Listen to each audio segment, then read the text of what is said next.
Agradezco muchísimo la oportunidad que me brinda la Iglesia de estar con ustedes durante esta semana para celebrar con ustedes, para vivir con ustedes los ejercicios espirituales de este año de 2024. Una gracia que, si no lo es para el predicador, desde luego tampoco lo van a ser para los que reciban el retiro.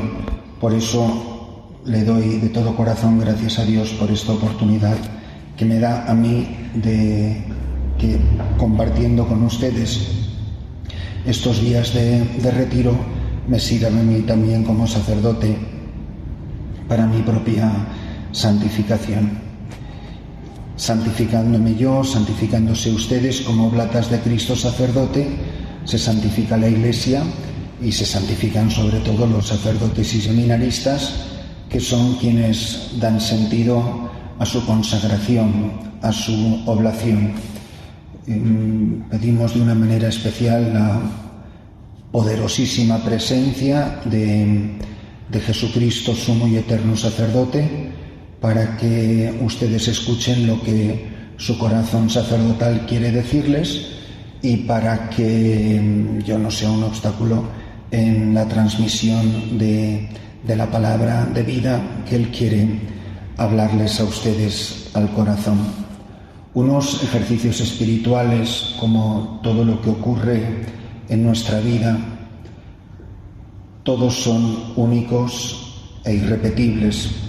Yo nunca podré olvidar que di mis primeros ejercicios espirituales a misioneras de la caridad en el Yemen, en la península arábiga, en 1986, y yo tenía 27 años. Yo no tenía ni la menor idea que creo que dos de esas hermanas muy jóvenes, hermanas de la India, estaban haciendo sus últimos ejercicios espirituales, porque poco después las mataron. Si yo hubiera sabido que estaba preparando a dos hermanas, yo con 27 años, al martirio, a lo mejor hubiera pensado las cosas de una manera muy diferente. Sin ponernos tan, a lo mejor, dramáticos, no está de más pensar que uno nunca sabe cuándo es su último adviento, su última cuaresma, sus últimos ejercicios. Siempre nos parece que vienen los del año que viene, pero llegará un día en que no lleguen los del año que viene, que estos sean los últimos ejercicios, el último adviento, el último año litúrgico, el tiempo de Dios, para el que no tenemos una fecha cierta, pero sabemos bien que nuestras vidas aquí en la tierra tienen fecha de caducidad. Y por eso la seriedad con la que vivamos estos momentos, estos tiempos de Dios, este Kairos, este paso del Señor, intenso por nuestra vida, puede ser definitivo. Quisiera decirlo desde los primeros minutos de la primera charla de una semana de ejercicios. Cada día me convenzo más de que la palabra más importante del cristianismo, de toda la religión cristiana, es la palabra cambiar. ¿Por qué se celebra la misa? ¿Por qué nos bautizaron? ¿Qué pasa en la transustanciación? ¿Para qué sirve un año litúrgico? Todo lo que no sirva para cambiar no sirve para nada. ¿Para qué me llamó el Señor a ser oblata hace pues por lo que veo, muy poquito tiempo, y otras muchos años? Me trajeron aquí para cambiar, para que cambiara mi vida. Vine aquí no a cambiar siquiera, a ser cambiada, a dejarme cambiar. ¿Por qué he venido yo a predicar estos ejercicios? En primer lugar, para que me sirvan a mí para cambiar yo. Que yo no sea el mismo que predicó ejercicios el año pasado. Que estemos todos en continuo cambio. El tiempo de Dios para cada uno de nosotros es diferente. Por eso a unos se nos ha dado muchos años para cambiar y otros han cambiado muy rápido en muy poco tiempo. Hay santos que murieron de muy ancianitos y hay santos que murieron muy jóvenes. A unos les dieron más y a otros menos tiempo.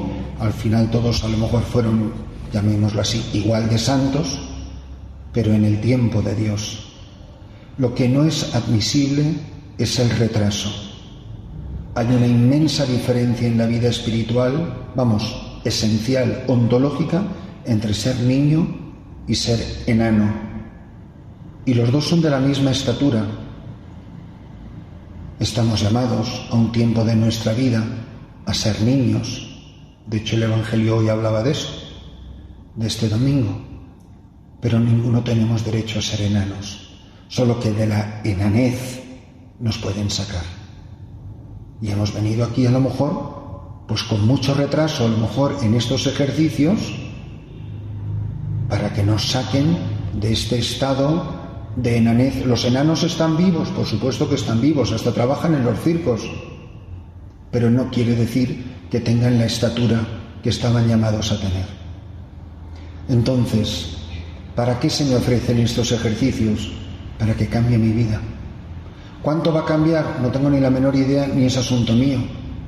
Es asunto del Espíritu Santo, de nuestro Señor Jesucristo, pero que yo no ponga obstáculos, que yo no me oponga a su acción, que yo no rechace el don que se me ha dado. Lo habrán escuchado muchísimas veces y siempre nos hace bien escucharlo de nuevo. No vengan con propósitos que no sirven para nada, lo tenemos muy bien experimentado todos.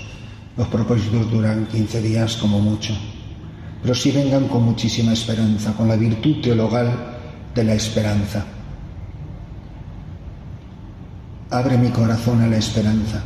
Les animo a que relean la oración colecta de hoy. Es impresionante. Para que nos concedas, termina diciendo, incluso aquello que no te hemos pedido en la oración.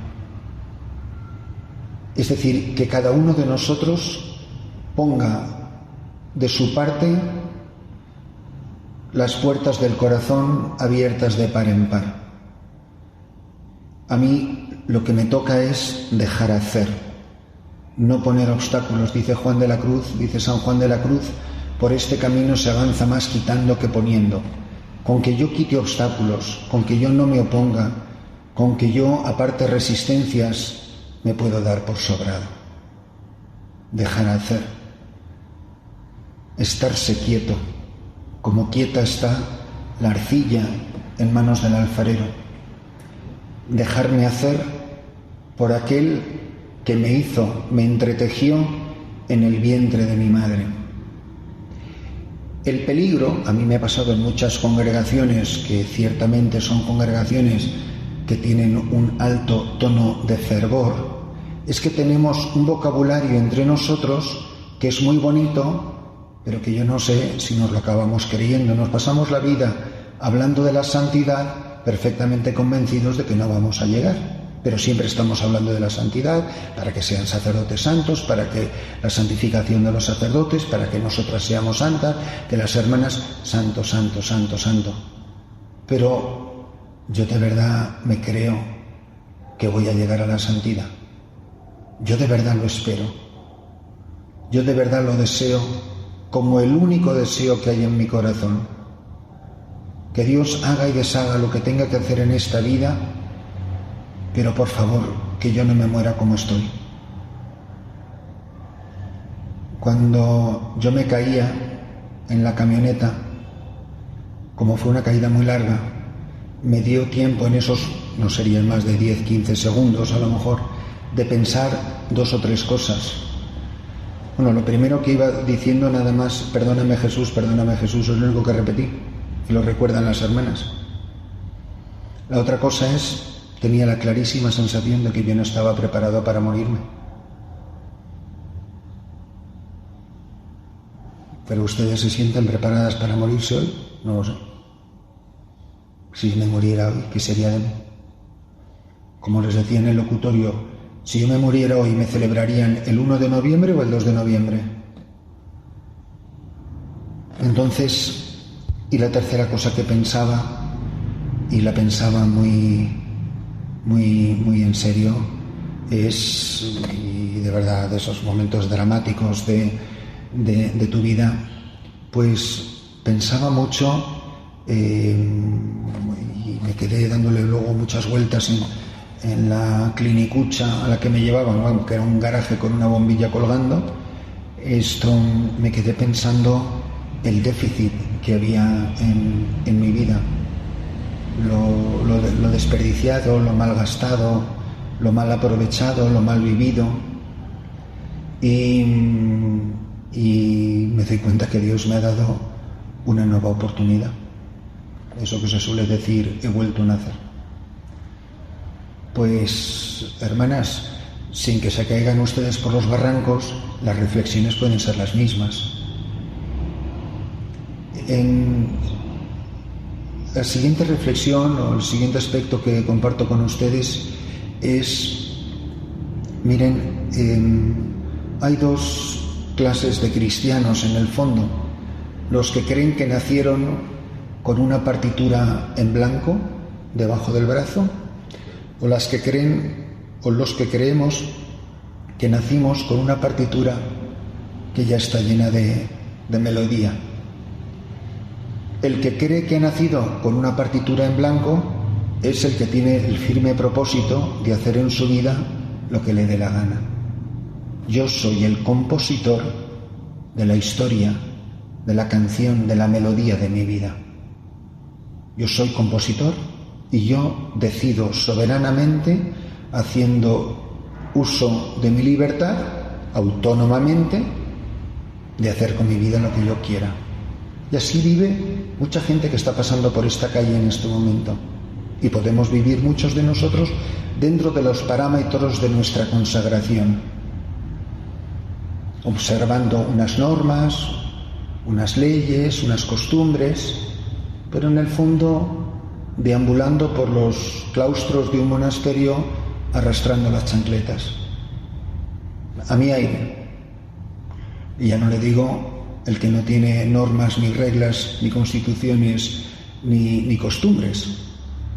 Hay personas que creen que no, que al nacer la historia de su vida ya está compuesta y que nosotros no estamos llamados a ser compositores de nuestra vida, estamos llamados a ser intérpretes de lo que otro, desde toda la eternidad, compuso para nosotros.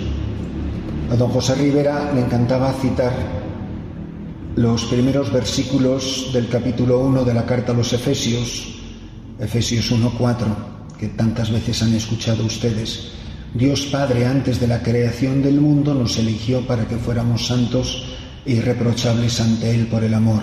Que dicho con las palabras de la metáfora que acabo de usar, Dios Padre, antes de la creación del mundo, ya había compuesto la partitura de la historia de mi vida.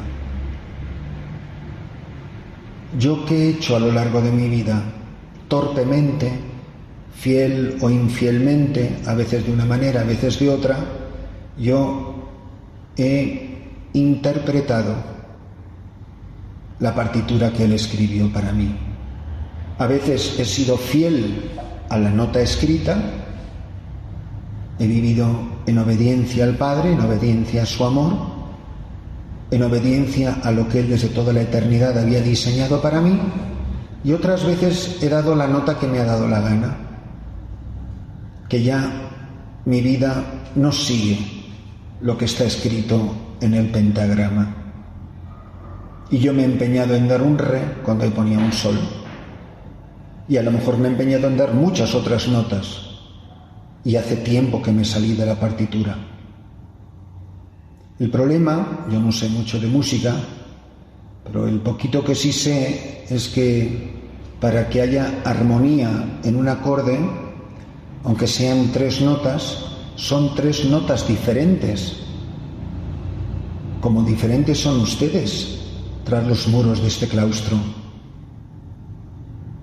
Si todas fueran idénticas, aquí no habría armonía, habría monotonía.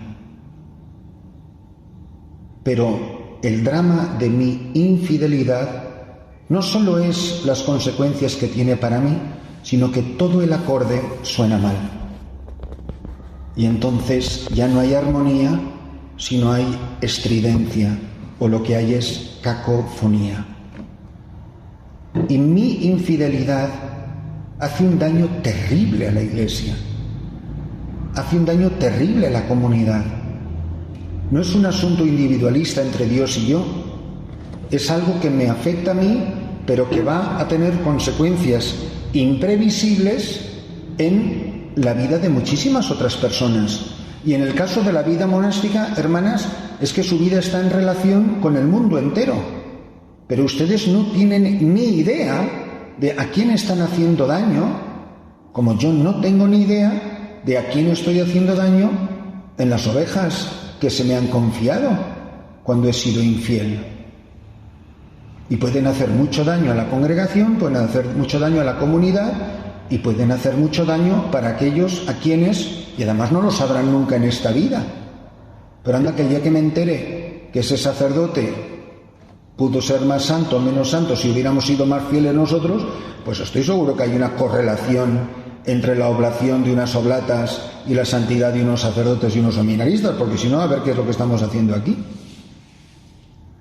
Entonces, es importantísimo que si yo en este momento no estoy plenamente en la línea del pentagrama, que en este momento de mi historia de salvación, de mi historia de santificación estoy viviendo, pues que unos ejercicios me ayuden a volver al amor primero, a volver a la fidelidad primera. Son unos días para que el Señor me hable al corazón, para que haya de verdad enamoramiento. El libro de sus constituciones, las reglas, sus costumbres, todo lo que forja la identidad de una oblata de Cristo sacerdote, es precioso. Pero hermanas, no son más que letra muerta y no son más que andamios para un edificio. Imagino que ahora cuando empiecen a construir su monasterio, si es que lo consiguen construir antes de la segunda venida de nuestro Señor Jesucristo, porque parece que la cosa no va muy deprisa, me imagino que usarán andamios. Pero si terminan la edificación del monasterio y vengo yo dentro de 20 años que esté terminado y ahí siguen los andamios, me perdonarán si les pregunto: oiga, hermanas, ¿pero no está terminado el edificio? ¿Qué hacen ahí los andamios? No, hombre, es que si quitamos los andamios se cae el edificio. Y si quitaran las constituciones y las reglas y los libros de las costumbres, porque muchos de nosotros no tenemos todo eso, hermanas. Muchas veces cuando uno entra en la capilla y no hay nadie, a lo mejor uno se le escapa una genuflexión, si tiene un poquito de prisa. Pero si hay dos hermanas en la capilla no se me olvida una genuflexión ni a bofetadas. Pues porque, ¿cuáles son las motivaciones sobrenaturales que tengo? ¿Hasta qué punto está edificado sobre los andamios, que están muy bien para empezar a construir un edificio? Pero pobre de mí si lo que sostiene mi vida espiritual son los andamios de la regla, de las normas, de las costumbres y de la superiora. Pobre de mí, porque cuando no te vea nadie, ay de ti. Ustedes honestamente saben que el señor arzobispo de Toledo, primado de España, tiene la menor idea de si yo he rezado hoy hora intermedia o no, porque yo no tengo planes de vivir un día de mi vida con él.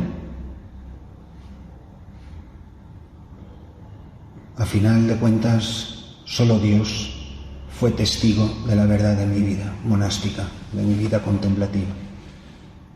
Entonces, hermanas, este aspecto es importantísimo.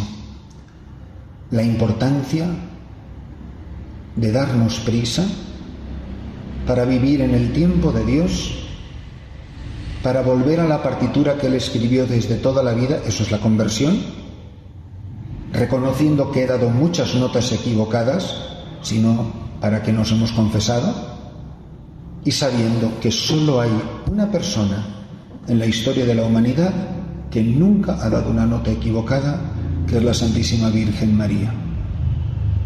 Todos los demás nos hemos dado golpes de pecho y hemos tenido que pedir perdón. Y los santos más santos se confiesan. Entonces nos hemos salido de la partitura.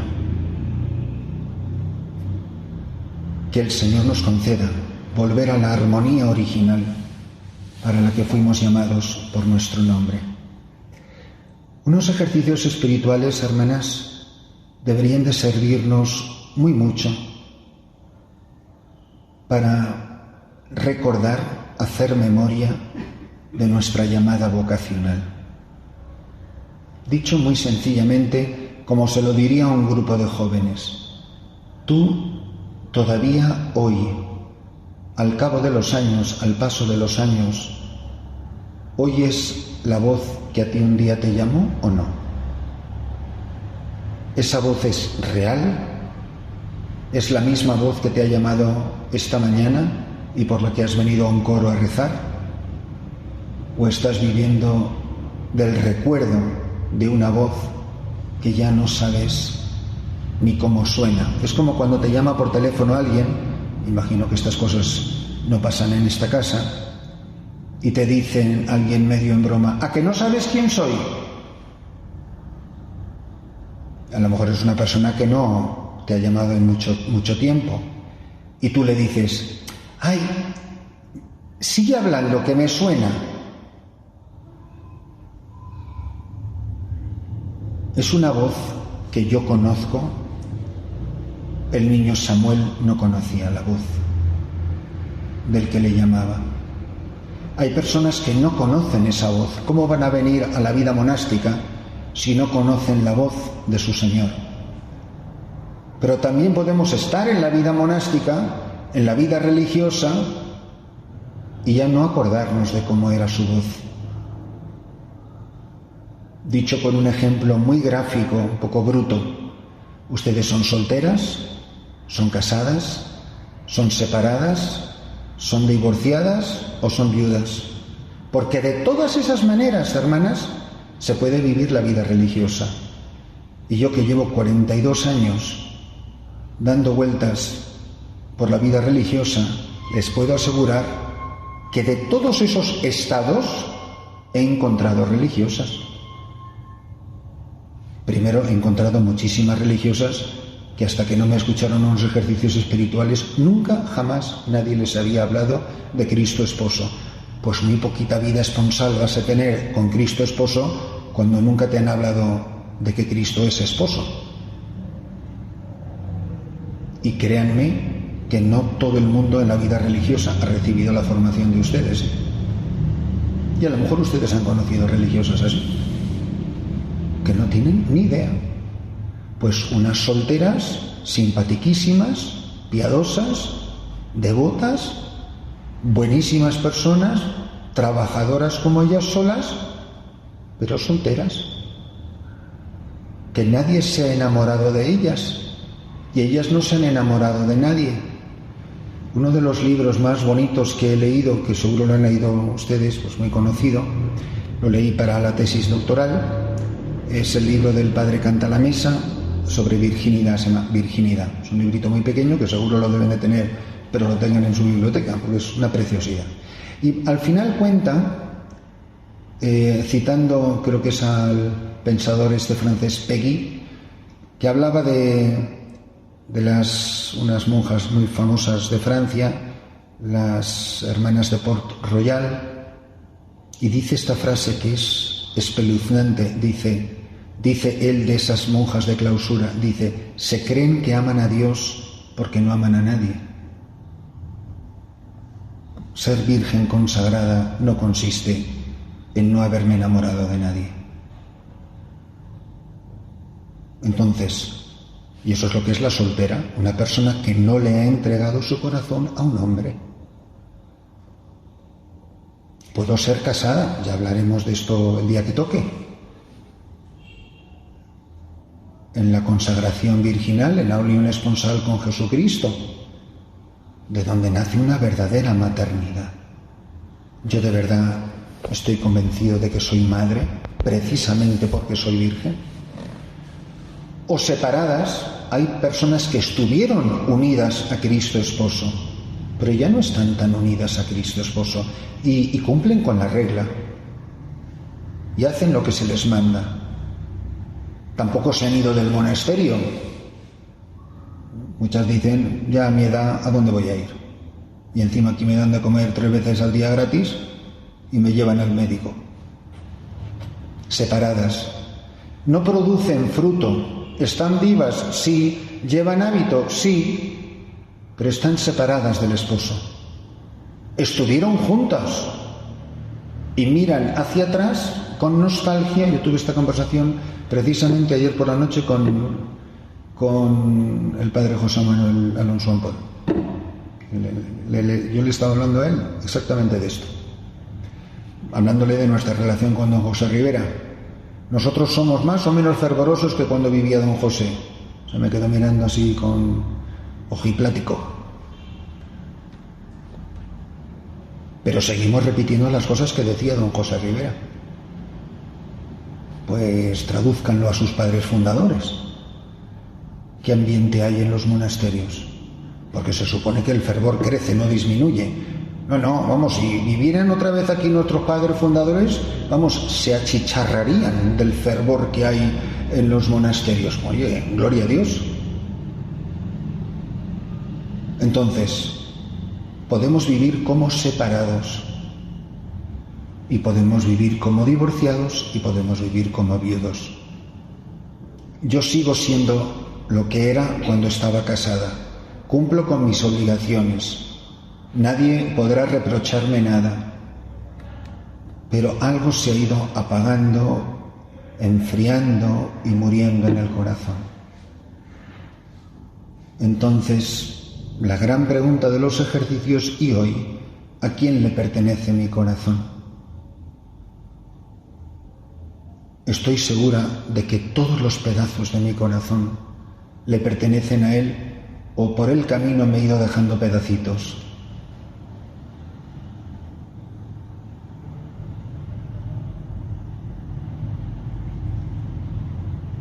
Entonces, de ahí nace la fecundidad. Solo de todos esos estados mencionados, solo quien vive la unión esponsal con Jesucristo, apasionadamente enamorada, produce fruto en la Iglesia. Porque si no hay dimensión unitiva, como en el matrimonio, no hay dimensión procreativa, como en el matrimonio. Solo que ellos lo hacen en el orden de la naturaleza y de la gracia, y nosotros estrictamente en el orden de la gracia. Pero que sea estrictamente en el orden de la gracia no hace que sea menos maternidad. Ahora, la maternidad depende de la unión con el esposo. Yo les he enviado, yo he venido para que tengan vida. Ustedes están aquí para que los sacerdotes tengan vida, para engendrar a Jesucristo en el corazón de estos hombres a quienes Jesucristo ha llamado. Entonces, repito la pregunta de hace un momentito. Yo todavía escucho esa voz. Todavía conozco esa voz, reconozco esa voz. Fíjense lo trágico que sería tener una maestra de novicias que en el fondo ya no conoce la voz del Señor. ¿Cómo la va a discernir si esta hermana, esta muchacha la están llamando o no? Si ella ya no se acuerda de cómo es la voz del amado. ¿Yo estoy aquí porque me llamó o porque me está llamando? Porque es imposible, la oración no es difícil, hermanas, es imposible para una persona que no vive de su voz. Si yo no oyera tu voz hoy, no tendría razón para levantarme de la cama. No sabría para qué vivir. Mi vida sería un absurdo, un suicidio viviente. Si no es tu voz lo que me da vida. Nosotros vivimos, nuestra vida tiene sentido, la causa de todo lo que somos y de todo lo que hacemos es la voz del amado que me llamó y que me ha llamado cada día de mi vida hasta el día de hoy por mi nombre. Y porque hoy me ha llamado, hoy he dicho, habla Señor que tu siervo escucha, heme aquí, fiat. Pero decir fiat, hermanas, cuando llegan al coro por la mañana a alguien que no te ha llamado, es estar hablando solo. Y solo hablan los locos. Se convierte en monólogo. Pero no es eso lo que nos pasa muchas veces en la oración, que hablamos y hablamos y hablamos y cantamos y encima a veces lo hacemos en latín. Pero a alguien que escucha. O sea, cuando yo oro, estoy respondiendo a una voz previa que me está llamando. Yo no he, de las cosas más bonitas que he leído jamás en mi vida sobre la oración, y ustedes lo habrán leído tantas veces, es la introducción a la cuarta parte del catecismo cuando habla de la oración, ¿no? Cuando, citando a San Agustín, dice, la oración es el encuentro de la sed de Dios con la sed del hombre. De verdad yo puedo decir esta noche que mi alma tiene sed de ti, Dios mío, como busca la cierva corrientes de agua. Porque a lo mejor estamos saturados de agua. Hombre, saturados de agua en estos momentos en esta casa no es que estemos exactamente, pero a la orilla del brocal de mi pozo se ha sentado alguien que me está diciendo dame de beber. ¿Cómo le voy a dar de beber, hermanas, si no oigo su voz? ¿Con qué le voy a dar de beber si de lo único que tiene sed es de la sed mía? Y a lo mejor ya es que ni tengo sed. Yo esto lo vi mucho en la India y lo he visto luego en otros países. Cuando llegaba gente moribunda, hambrienta, llegaba un punto, hermanas, que ya habían pasado tanta hambre y estaban tan desnutridos que cuando les dabas de comer no tenían apetito. Y a lo mejor es que yo ni tengo sed. Yo cuando vengo por la mañana y me pongo aquí en el coro y estoy aquí delante día y noche de Jesucristo en la Eucaristía, ¿yo quién soy? ¿Soy un sediento? ¿Soy un enamorado? ¿Soy un buscador desesperado en la noche? Porque es en la noche, usando la imagen maravillosa de San Juan de la Cruz, es en la noche donde se escucha la voz y donde se experimenta la sed. Y si estos ejercicios sirvan para que yo escuche con mayor nitidez, no digo que lleve 20 años sin oírla, pero si esa voz se me entremezcla con muchas otras voces y con otras muchas preocupaciones, ustedes como congregación tienen sus preocupaciones, como comunidad tienen sus preocupaciones, hermanas, pero que esas preocupaciones les preocupen muy poquito. Que lo único que de verdad les preocupe es saciar la sed de aquel que tiene sed de ti. El pozo es hondo, le dice la mujer. Qué hondo es el pozo del corazón. Y no tienes cubo. Oh, mujer, si tú supieras quién te pide de beber. Pues si no vengo, ¿de qué me sirve que me den agua si no tengo sed? A veces la culpa se la echamos a que no siento nada, que no experimento nada, que me veo estancada. Hermana, si es un problema de sed, no es un problema de agua. Nos están dando toda el agua del mundo. Él te daría agua viva. El agua viva nos la están dando, pero ¿de qué sirve darle agua viva a uno que no tiene sed?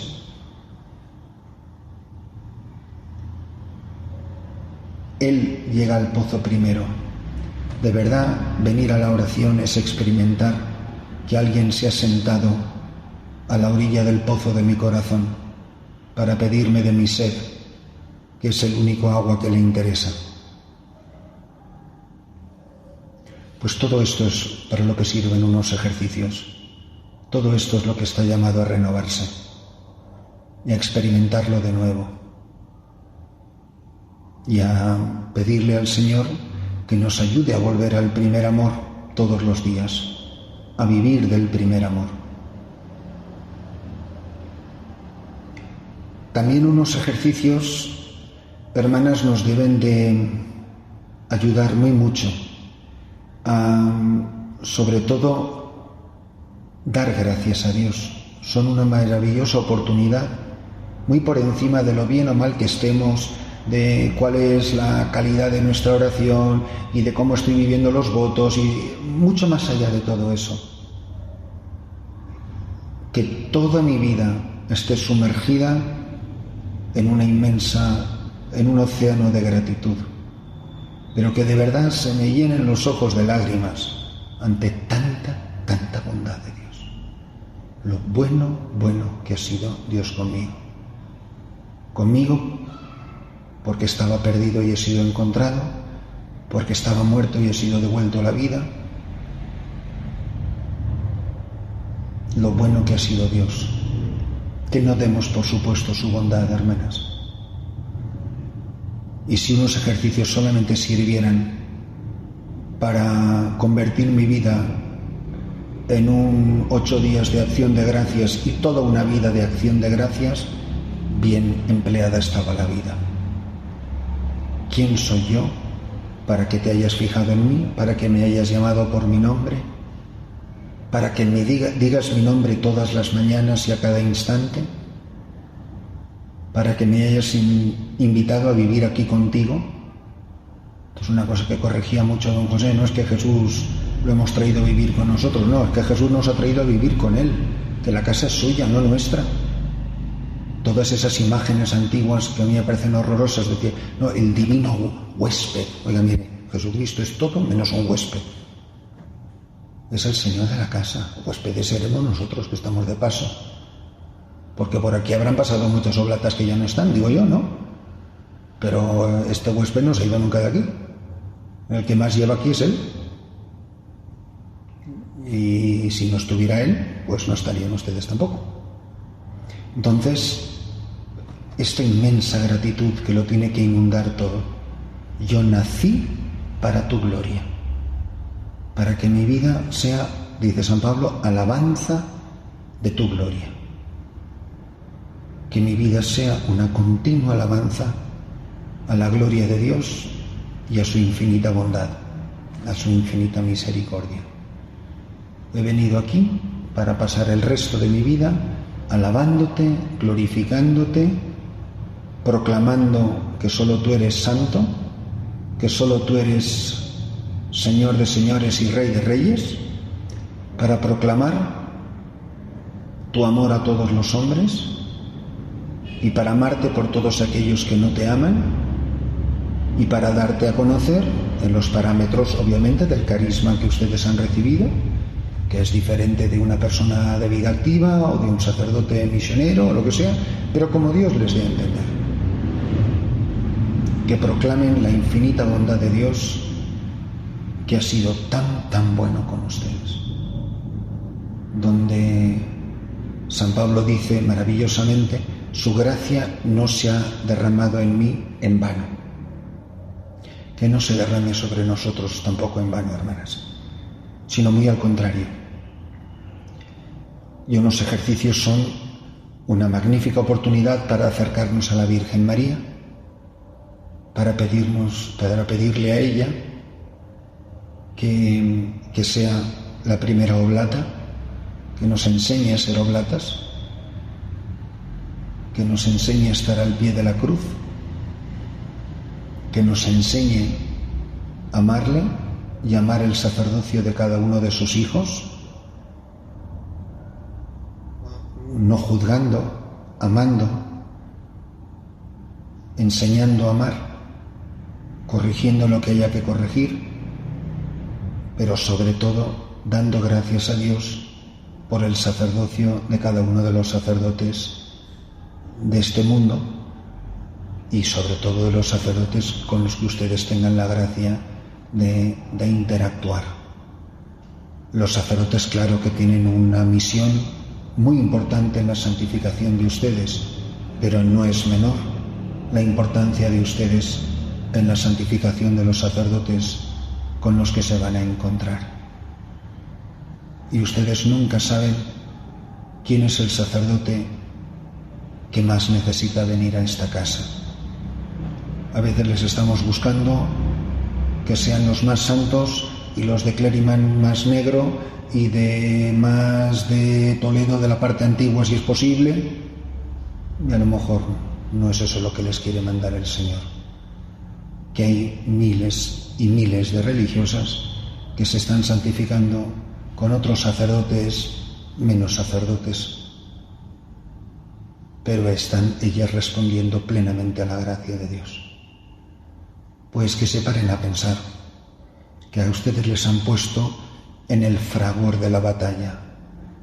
La vida monástica no es irse a vivir a una finca idílica apartada del mundo mundial, no, para estar en el fragor de la batalla, de sostener como Moisés a los soldados de Cristo que están en las trincheras más difíciles, más solitarias, más violentas, más agresivas.